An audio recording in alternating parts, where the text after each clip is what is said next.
تعالیٰ نے ہمیں بہت ساری نعمتوں سے نوازا ہے۔ اس کی نعمتیں اتنی کثیر تعداد میں ہیں کہ اس نے خود کہا کہ اگر تم انہیں گننا چاہو، شمار کرنا چاہو تو تم اسے گن نہیں سکتے، شمار نہیں کر سکتے۔ انہی نعمتوں میں سے ایک نعمت ہے اولاد کی نعمت۔ اللہ تعالیٰ نے ہمیں اولاد سے نوازا ہے۔ یہ اللہ کے بے شمار انعامات میں سے ایک نعمت ہے، اور نعمت ہونے کے ساتھ ساتھ یہ امانت بھی ہے۔ ایک تو اللہ نے ہم پر احسان کیا کہ ہمیں اولاد کے نعمت سے سرفراز کیا ہے، اور دوسرے یہ کہ اولاد کو بطور امانت ہمارے سپرد کیا ہے۔ اب اس امانت میں ہم امانت داری، دیانت داری کہاں تک دکھاتے ہیں، اور امانت کی حفاظت میں کتنی کوتاہیاں کرتے ہیں، یہ سارے سوال و جواب قیامت کے دن ہوں گے۔ حضرت عبداللہ ابن عباس رضی اللہ تعالیٰ عنہ کہتے ہیں کہ اپنے اولاد کو دین سکھاؤ، دین کی تعلیم دو۔ قیامت کے دن جہاں بہت سارے سوال کیے جائیں گے، وہیں پہ ایک سوال ہوگا، ماذا ادبتہ، تم نے اسے کون سا ادب سکھایا، کون سا طریقہ، کون سی تہذیب، کون سا طور و طریقہ اسے سکھایا۔ ماذا ادبتہ، تو نے اسے کون سا ادب سکھایا ہے، اس کے بارے میں قیامت کے دن سوال کیا جائے گا۔ اور اللہ رب العالمین نے خود فرمایا کہ یا ایھا الذین آمنوا قوا انفسکم واہلیکم نارا، کہ اے مومنو پہلے اپنے آپ کو، قوا انفسکم، اپنے آپ کو، واہلیکم، اور اپنے اہل و عیال کو، اپنے گھر والوں کو، اپنے بیوی بچوں کو جہنم کی آگ سے بچا لو۔ وقودھا الناس والحجارہ، وہ جہنم جس کے ایندھن انسان اور پتھر ہوں گے، جس میں جلانے کے لیے انسانوں کو، پتھر کو ڈالا جائے گا، جس کی جلونی انسان ہوں گے، اس جہنم کی آگ سے اپنے آپ کو بچا لو۔ اسی طرح اللہ کے نبی صلی اللہ علیہ وسلم نے اس امانت کی حفاظت کے تعلق سے فرمایا، کلکم راع کلکم مسئول عن رعیتہ، کہ تم میں ہر کوئی ایک نگراں ذمہ دار ہے، اور ہر ایک سے اس کی ذمہ داری کے بارے میں، اس کی نگرانی اور نگہبانی کے تعلق سے سوال کیا جائے گا، پوچھا جائے گا کہ تم نے اپنی ذمہ داری کو کہاں تک ادا کیا، تم نے اپنی نگہبانی میں امانت داری، دیانت داری کہاں تک دکھایا ہے۔ اور ایک لمبی حدیث ہے یہ، اسی میں آگے اللہ کے رسول نے فرمایا کہ آدمی اپنے گھر کا راعی ہے، اپنے گھر کا ذمہ دار ہے، اور اس سے اس کی ذمہ داری کے بارے میں سوال ہوگا۔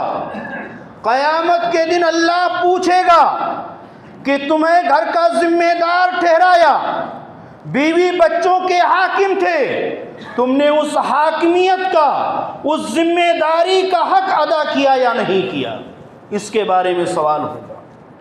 اور یہ نعمت ایک ایسی نعمت ہے کہ ہمارے مرنے کے بعد بھی ہم کو فائدہ دیتے رہتے ہیں، جب اس کے لیے ہم اپنی زندگی میں کوشش کریں، ان کی تربیت کا، ان کی تعلیم کا، ان کے علم دین کا اگر ہم انتظام کریں، اس کی فکر کریں، تو مرنے کے بعد بھی ہم کو فائدہ پہنچاتے رہیں گے۔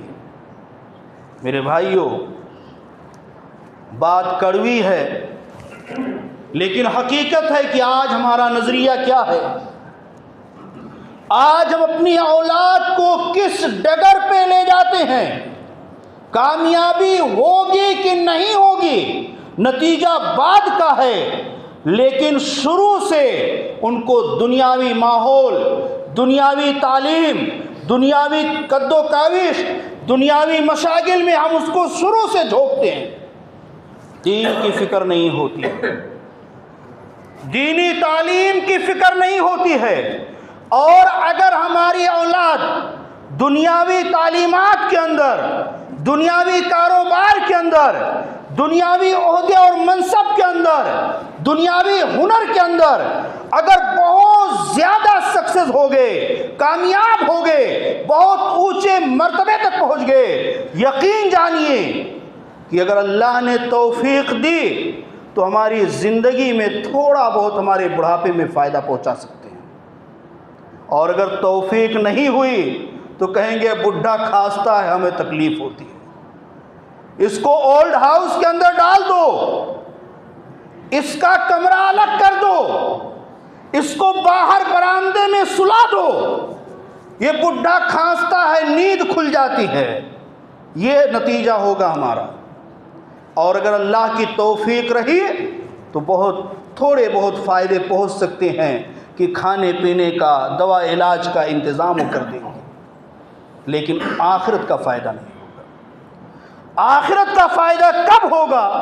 جب انہیں دین سکھائیں گے، دینی تربیت ان کی کریں گے، اللہ کی معرفت کا علم انہیں دیں گے، تو آخرت کا فائدہ ہوگا، مرنے کے بعد بھی فائدہ پہنچاتے رہیں گے۔ جیسا کہ اللہ کے رسول صلی اللہ علیہ وسلم نے فرمایا کہ اذا مات الانسان انقطع عمله الا من ثلاث، کہ جب انسان مر جاتا ہے آنکھ بند ہوتے ہی اس کے سارے عملوں کا سلسلہ ختم ہو جاتا ہے، اس کے سارے عمل منقطع ہو جاتے ہیں، لیکن 3 عمل ایسے ہیں کہ جس کا سلسلہ چالو رہتا ہے، اس کا ثواب برابر ملتا رہتا ہے، مرنے کے بعد بھی اکاؤنٹ میں جمع ہوتا رہتا ہے۔ وہ 3 عمل کیسے ہیں؟ اللہ کے رسول نے فرمایا صدقۃ جاریہ، پہلا عمل ہے صدقہ جاریہ۔ اپنی زندگی میں کوئی ایسا کام، کوئی ایسا رفاہی عمل آپ کا ہے کہ جو آپ کے مرنے کے بعد لوگ اس سے فائدہ اٹھاتے رہے، تو جب تک فائدہ اٹھاتے رہیں گے تب تک ثواب جاری رہے گا۔ کوئی بھی رفاہی کام پبلک کے فائدے کے لیے آپ نے کر دیا، جب تک اس سے فائدہ اٹھایا جاتا رہے گا آپ کو ثواب ملتا رہے گا۔ صدقۃ جاریہ پہلا ہے۔ دوسرا ہے او علم ينتفع به، کہ دوسرا عمل وہ ہے جس کا ثواب مسلسل جاری رہتا ہے، کہ علم جو انسان کے مرنے کے بعد بھی اس سے فائدہ اٹھایا جائے۔ آدمی علم چھوڑ کے مر گیا، کتابیں لکھ کر کے، درس دے کر کے، کسی کو کچھ سکھا کر کے وفات پا گیا، اس کے مرنے کے بعد اس کی تعلیمات کا سلسلہ جاری ہے، وہ علم اس کو فائدہ دیتا رہے گا۔ اس میں مایوسی نہیں ہے کہ ہم نے تو پڑھا ہی نہیں، ہم کون سا علم چھوڑ کے جائیں گے۔ جتنی جانکاری اللہ نے دی ہے، اتنی تربیت، اتنی جو ہے کسی کے بھلائی کے لیے کسی کو سکھا دیں، اور اگر وہ بھی نہیں ہو سکتا تو جو اللہ کے بندے غریبی اور کے مارے دینی علوم حاصل کرنا چاہتے ہیں لیکن بڑے مسائل ان کے سامنے ہیں، ان کی ذمہ داریاں لے لیں۔ A to Z خرچے کی ذمہ داری لے لیں کہ اس کی پڑھائی لکھائی کا جتنا خرچ آئے گا ہم اس کو ادا کر کے اپنے پیسے سے اپنے لیے اس کو صدقہ جاریہ بنانے کے لیے ہم اس کو عالم بنائیں گے، علم سکھائیں گے۔ ابھی بھی موقع ہے، ایسی بات نہیں ہے۔ تو دوسرا ہے او علم ينتفع به، اور تیسرا ہے او ولد صالح يدعو له، کہ نیک اولاد جو آپ کے لیے ہاتھ اٹھا کر کے دعائیں کریں گے۔ نیک اولاد دعائیں کب کریں گے؟ جب آپ انہیں دین سکھائیں گے، دین کے احکام سکھائیں گے، دینی تربیت دیں گے، تب جا کر کے وہ آپ کے مرنے کے بعد، ہمارے دنیا سے چلے جانے کے بعد ہمارے حق میں ان کے ہاتھ دعاؤں کے لیے بلند ہوں گے۔ اور اگر دنیاوی تعلیم میں اپنے بچوں کو بزی رکھا، دینی تعلیمات سے دور رکھا، یقین جانیے تدفین کا سلسلہ بعد میں ہوگا، آپ کے مال کے بٹوارے کا تذکرہ پہلے ہونے لگے گا۔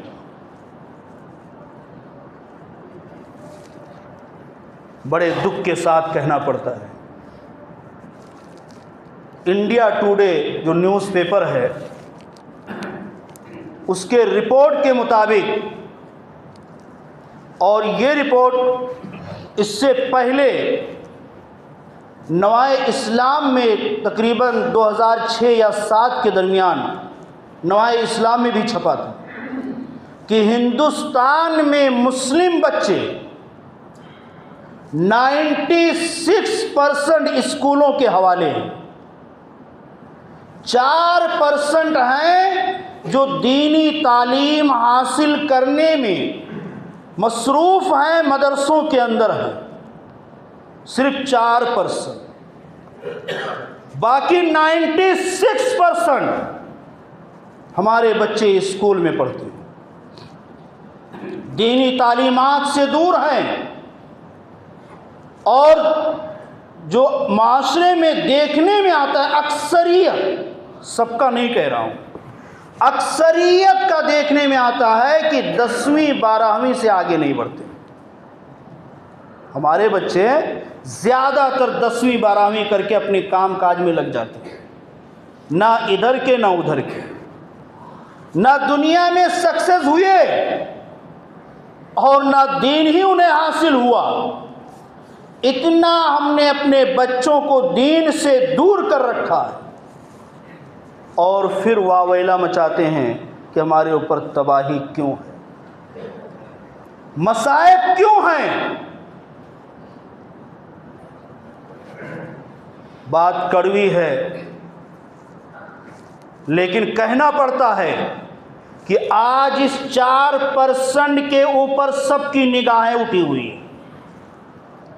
ہمارے اپنے لوگ مدارس میں دینی تعلیم کے ساتھ دنیاوی تعلیم دینا چاہیے، مدارس والوں کو ڈاکٹر اور انجینئر نکالنا چاہیے۔ اسلام کو صرف علماء کی ضرورت نہیں ہے، ڈاکٹر اور انجینئر کی ضرورت ہے، فلاں کی ضرورت ہے، ڈھکا کی ضرورت ہے۔ میں پوچھتا ہوں 96% جو گئے تھے انہوں نے معاشرے کو، قوم کو ڈاکٹر انجینئر کیوں نہیں کیا؟ کیوں نہیں سائنسداں ان میں پیدا ہوئے؟ 96% مسلمان قوم کی ترقی کے لیے کیا بچے کم ہیں؟ قوم کی ترقی کے لیے بس وہی 4% پہ سب کی نگاہیں جمی ہوئی ہیں کہ قوم کی ترقی کا ذمہ دار وہی 4% ہے، یا یہ کہہ لیجئے کہ انہی 4% کی وجہ سے قوم تنزلی کے اندر چلی گئی ہے کہ وہ دنیاوی تعلیم سے لیس ہو کر کے قوم کو آگے نہیں بڑھا سکے۔ اور یہ 96 کہاں جائیں گے؟ ان کے اوپر انگلیاں کیوں نہیں اٹھتی ہیں؟ ان کے اوپر کیوں ہماری نگاہیں نہیں جاتی ہیں؟ کہ 96% بچے ہم اسکول کے حوالے کیے، یہ دنیاوی تعلیم سے آراستہ پیراستہ ہو کر کے یہ ہماری قوم کو ترقی کیوں نہیں دیے؟ کم سے کم آپ کے نکاح پڑھانے، جنازہ پڑھانے، یہ مصلی اور یہ ممبر سنبھالنے کے لیے 4% کھائیں تو کام تو کر رہے ہیں۔ آپ نے 96 جو اسکولوں کو دیا تھا وہ کیا کر کے دکھائے؟ اس کا مطلب میں یہ نہیں کہنا چاہتا ہوں کہ دینی تعلیم ضروری ہے، دنیاوی تعلیم نہ دلاؤ، نہیں، دونوں ضروری ہیں، لیکن اولیت پہلے نمبر پہ دین کی تعلیم ہونی چاہیے۔ دین کی تعلیم سکھانے کے بعد دنیا کی جتنے علوم ہیں، جتنی زبانیں ہیں، سب سکھا ڈالیے۔ اسلام نے کہیں بھی منع نہیں کیا۔ ہاں یہ ہے کہ جائز ہونا چاہیے، اسلام کے اصولوں کے اندر ہونا چاہیے۔ یہ اس لیے کہہ رہا ہوں کہ سارے ہنر، ساری تعلیم دینا جائز ہے، تو میوزک بھی ایک ہنر ہے، تو اب کوئی چلے میوزک سیکھے، درست نہیں ہے۔ مطلب جو جائز ہے، جائز علوم آپ دنیا بھر کے علوم سکھا ڈالیے، اسلام کہیں منع نہیں کرتا، لیکن سب سے پہلے دین کی تعلیم، دینی تعلیم پر دھیان دیں۔ دینی تعلیم سے آراستہ کرنے کے بعد اپنے بچوں کو دنیاوی تعلیم میں لگا دیں۔ دنیاوی تعلیم دلائیں، اسلام منع نہیں کرتا ہے، لیکن دین کی تعلیم سے محروم کر کے اگر دنیا کی تعلیم دیتے ہیں اور بچہ دین سے محروم رہتا ہے تو علاوہ ذلت و رسوائی کے، پچھتاوے کے اور کچھ ہاتھ آنے والا نہیں۔ تربیت اولاد میں کیا ہونی چاہیے؟ حضرت لقمان علیہ السلام نے اپنے بچے کو 10 بڑے مختصر اور جامع انداز میں نصیحت کی، جسے اللہ تعالیٰ نے قرآن کا حصہ بنا دیا۔ مختصراً اس کا تذکرہ کرتے ہیں تاکہ ہم بھی وہی نصیحتیں، وہی تربیت اپنی اولاد کو دیں۔ اللہ تعالیٰ نے قرآن میں کہا وَإِذْ قَالَ لُقْمَانُ لِابْنِهِ وَهُوَ يَعِظُهُ يَا بُنَيَّ لَا تُشْرِكْ بِاللَّهِ إِنَّ الشِّرْكَ لَظُلْمٌ عَظِيمٌ۔ تربیت کا مرحلہ آیا، سب سے پہلے کیا سکھایا؟ سب سے پہلے اللہ کی معرفت، اللہ کی معرفت سکھایا۔ یا بنی لا تشرک باللہ ان الشرک لظلم عظیم۔ سب سے پہلے سکھایا کہ اے میرے بیٹے اللہ کے ساتھ شرک مت کر، شرک بہت بڑا ظلم ہے۔ اور اس کے بعد 9 نصیحتیں کی، انہی 9 نصیحتوں میں سے، ان 9 نصیحتوں سے پہلے اللہ تعالیٰ نے 2 آیتوں میں والدین کے حقوق کا تذکرہ کیا۔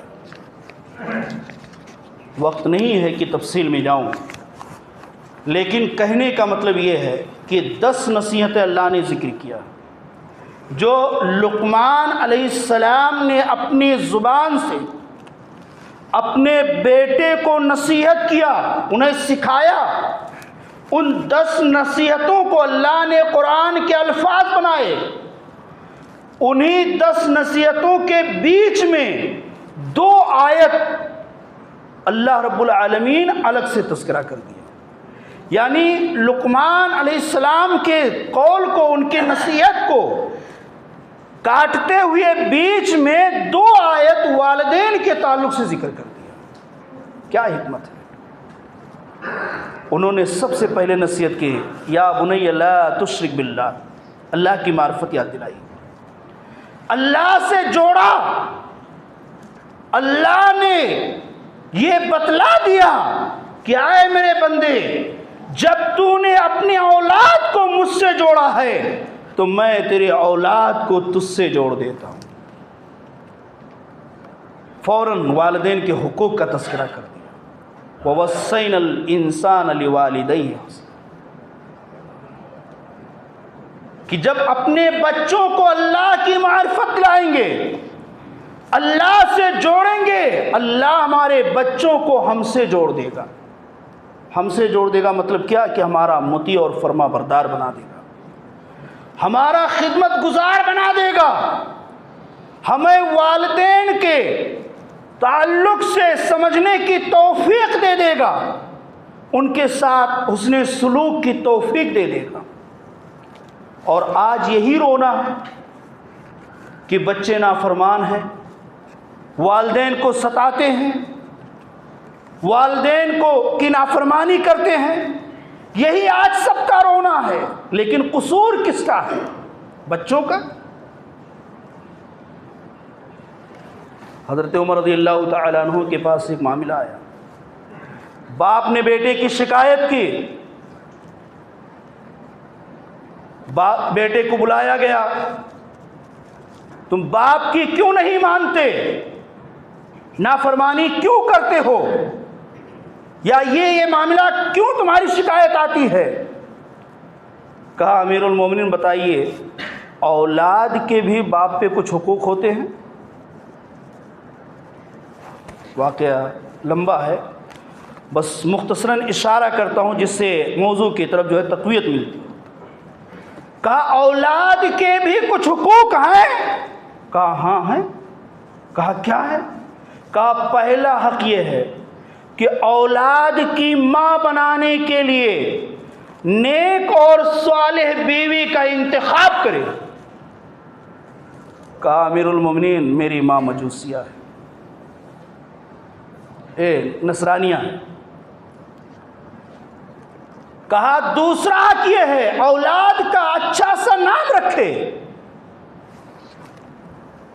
کہا میرا نام جو رکھا گیا ہے اردو میں اس کا ترجمہ کھٹمل کا ہوتا ہے، کھٹمل نام رکھا گیا ہے۔ پورا واقعہ ذکر کیے۔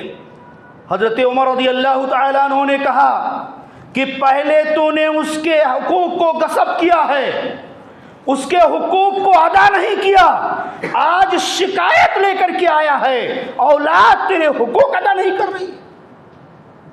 تو پہلے غلطی کس نے کیا؟ پہلے غلطی ہم نے کیا کہ بچوں کو دین سے دور رکھا، ان کی دنیا بنانے کے لیے اپنی آخرت کو تباہ کیا، اللہ سے رشتہ ان کا کاٹ دیا، اور جب ان کی دنیا بن گئی، سکسیس ہو گئے یا بیچ میں ہی لٹک گئے، دونوں صورتوں میں وہ ہم سے کٹ گئے، ہمارے نافرمان بن گئے۔ تو پہلی غلطی ہماری ہوئی۔ اسی لیے اللہ تعالیٰ نے کہا کہ جب لقمان نے اپنے بیٹے کو اللہ سے جوڑا، اللہ نے کہا وَوَصَّيْنَا الْإِنسَانَ بِوَالِدَيْهِ حُسْنًا، فوراً اللہ نے اولاد کو والدین سے جوڑ دیا۔ دوسری نصیحت کیا، یا بنی انہا ان تک مثقال حبۃ من خردل فتکن فی صخرۃ او فی السماوات او فی الارض یأتی بها اللہ ان اللہ لطیف خبیر۔ کیا ہے میرے بیٹے، کوئی چیز چاہے کتنی بھی باریک اور چھوٹی نہ ہو، رائی کے دانے کے برابر بھی ہو، چاہے وہ چٹانوں میں ہو یا آسمانوں میں ہو یا زمین کی تہ میں ہو، یاتی بہ اللہ، اللہ ان سب کو قیامت کے دن لے آئے گا، حاضر کر دے گا۔ تیسری نصیحت کیا، یا بنی اقم الصلاۃ، پہلے نصیحت کیا اللہ کی توحید کا، لا تشرک باللہ۔ دوسری نصیحت کیا اللہ کے علم اور قدرت کا، کہ تم کہیں چھپ کر کے بھی کچھ کرو، چھوٹی بڑی نیکیاں گناہ جو بھی ہوں، یاتی بہ اللہ۔ اور اب عمل کا حکم دے رہے ہیں، جب عقیدہ پختہ کر دیا تو اب عمل کا حکم دے رہے ہیں۔ اقم الصلاۃ، کہ اے میرے بیٹے نماز قائم کرو، وَأَمُرْ بِالْمَعْرُوفِ وَنَهَ عَنِ الْمُنْكَرِ، نماز پہ اکتفا مت کرنا، نماز خود قائم کرنے کے ساتھ ساتھ دوسروں کو بھلائی کا حکم دو اور بھلائی کا حکم کب دیں گے؟ جب ہم بھلائی کو پہچانیں گے، جانیں گے، تب حکم دیں گے۔ جب ہم اس کا علم حاصل کریں گے تب بھلائی کا حکم دیں گے۔ وَنْهَ عَنِ الْمُنْكَرِ، اور منکر سے روکو، منع کرو۔ منکر سے کب ہم روکیں گے؟ جب ہم کو منکر کی پہچان ہوگی، جب ہم اس علم کو حاصل کریں گے جس سے ہم کو پتہ چلے کہ معروف کیا ہے، منکر کیا ہے، تب جا کر کے ہم یہ کام کر پائیں گے۔ اور اس کے بعد کہا وَاصْبِرْ عَلَىٰ مَا أَصَابَكَ، کہ اس راستے میں جو بھی تکلیف پہنچے، جو بھی مصائب آئیں، اس لیے کہ امر بالمعروف اور نہی عن المنکر کا راستہ بڑا کٹھن راستہ ہے۔ یہ راستہ آسان نہیں ہوتا۔ قرآن میں بھی اللہ تعالیٰ نے یہی کہا وَتَوَاصَوْا بِالْحَقِّ وَتَوَاصَوْا بِالصَّبْرِ، حق کی وصیت کرو، فوراً صبر کی بھی تعلیم دے دیا۔ تو یہ راستہ کٹھن ہے۔ وَاصْبِرْ عَلَىٰ مَا أَصَابَكَ، اس راستے پہ جو بھی تمہیں تکلیف آئے، مصیبت آئے، صبر سے کام لینا۔ اور اس کے بعد آگے کہا وَلَا تُسَعِّرْ خَدَّكَ لِلنَّاسِ وَلَا تَمْشِ فِي الْأَرْضِ مَرَحًا، کہ تم لوگوں کے لیے اپنے گال نہ پھلاؤ، منہ ٹیڑھا نہ کرو، ناراضگی کا اظہار نہ کرو، غرور اور تکبر سے منہ نہ موڑو۔ وَلَا تَمْشِ فِي الْأَرْضِ مَرَحًا، زمین میں اکڑ کر کے، اترا کر کے مت چلا کرو۔